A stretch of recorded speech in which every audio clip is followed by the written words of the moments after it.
Hey, how's it going? Danny McClarty here. Alright, today I'm going to show you what I call the Steph Curry drill. But before we get to the actual drill, there's a couple things about Steph Curry I'm going to tell you. And that is, number one, he is my favorite player in the NBA.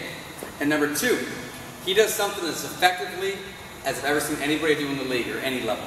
And that is off the bounce, so off the dribble, he gets the ball off the floor, off his last dribble, into his shooting pocket, and out of his hands as quickly and effortlessly, and like I said, as anybody I've ever seen. So in other words, he's shaking and baking, doing his thing. Before you know it, the ball's in his hands and towards the rim. And the reason that's important is if you have a quick guy guarding you, and you create space and get separation, if you're slow to hit the ball in your shooting pocket, he's going to recover. So again, Curry will do his thing, in his hands, out of his shooting pocket.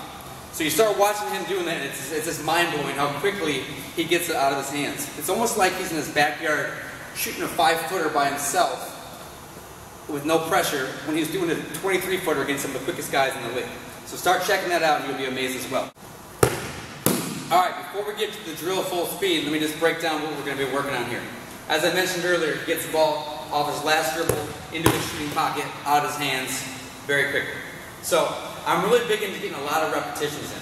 So in other words, here's an example. Let's say I'm working on just going through my legs twice, shooting the ball as quickly as possible. If I just do that, boom, boom, shot, go chase the rebound down, come back and do it again, it's going to take a lot of time. So to make better use of our time and be efficient, I like doing a lot of what I call stationary, or it's not moving very much, over and over again, maybe 4, 5, 10 times, whatever the case may be, and then taking your shot. So an example would be, through my legs twice, boom, boom, shooting pocket and freeze.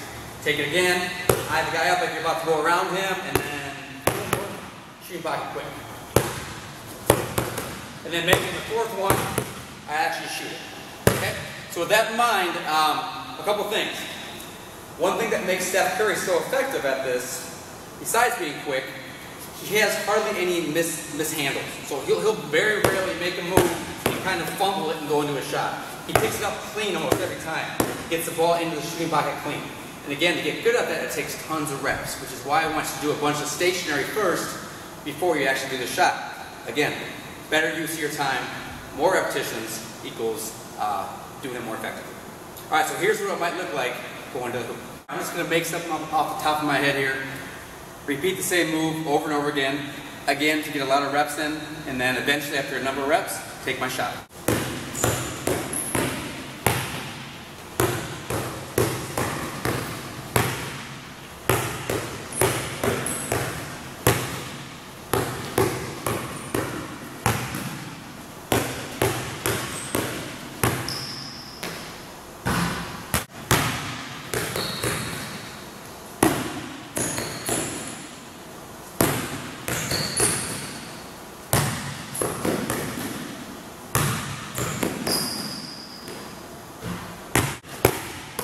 Alright, there's a couple examples of doing the Steph Curry drill from like a stationary or standstill position.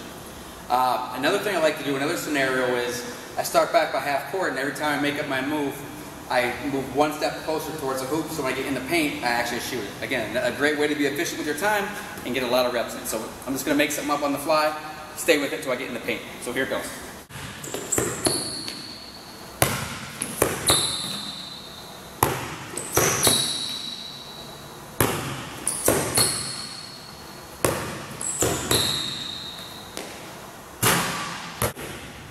Alright, when you work on the Steph Curry drill, let's wrap up, summarize what it takes to be effective at getting the ball off the floor, into your shooting pocket, and towards the rim as quickly and, again, effortlessly as possible. Number one, you need to have good handles. Spend a lot of time working on your ball handling skills. If you have mishandles, on the way up to the rim, the guy's going to be able to recover. So you have to get that thing on the string. Whatever move you make, the ball's got to be in the string, so it's completely tight with your dribbling. Alright, so another thing I didn't talk about was, what I tried to portray in my videos when I did my examples, is whenever I picked the ball to receive it, whatever move I did, I always picked up in a good shooting position. So, boom, legs bent so I can rise up. If I make a great move and get the guy in his heels and I pick it up upright, when I gather, I have to go back down and back up again, so I just defeat the purpose. When you do your Steph Curry repetitions, get them in a lot, pick up your legs bent and the ball ready to go out of your pocket in a good shooting position. So again, this would be a bad example. Two upright. A good example would be pop, pop, pop, pick it up nice and low. So whatever it is, pick the ball up so you're low and ready to jump up. Another thing I didn't talk about was I like to stomp my feet, stomp it down. Instead of just going boom and then putting a step down, I make my move and I quickly set my feet. So if I go fade across my legs, I set my feet. Inside out, drop off, set my feet. Stomp it down quick. So if you notice, if you go back into the video earlier, get the feet set quick. It's very important to optimize your ability to get the ball out of your hands in a good shooting position as effectively as possible.